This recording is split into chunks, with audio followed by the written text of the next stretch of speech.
20 вядомых мастакоў і скульптараў вобласці прадставілі на чарговай традыцыйнай справаздачнай выставе «Берасцейская палітра» усё тое, што яны стварылі за год.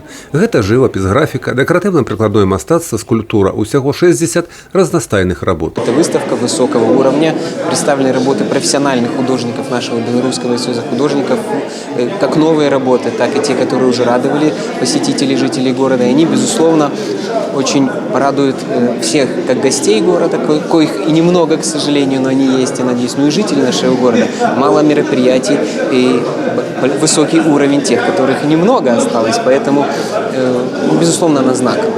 На выставе прадстаўлены работы, якія ўжо вядомы аматарам мастацтва вобласці. Ёсць і зусім новыя, створаныя літаральна за апошнія некалькі месяцаў. Это как своего рода красивое событие. Художники очень стараются, работали все. Тут фактически все новые работы, поэтому зрителю будет, конечно, приятно все это увидеть. Я вижу новые форматы, ну, в смысле размер работ где-то увеличился, новые сюжеты усложнились.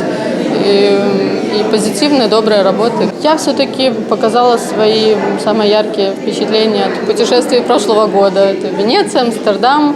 Мастак творыць у першую чаргу для сваіх гледачоў, каб данесці да іх увесь свой унутраны свет, светапогляд на рэчаіснасць і выказаць сваю пазіцыю ў мастацтве. Замечательные новые работы, новые открытия, так сказать, высокосный год, наверное, непростой год, но работы радуют. И, конечно, каждый автор – это новое открытие, новые впечатления, новые переживания. Пазнаёміцца з творамі мастакоў Брэшчыны можна да 25 кастрычніка у выставачнай зале па вуліцы Савецкай. Юрый Печур, Александр Сівіцкі, тэлерадыёкампанія «Брэст».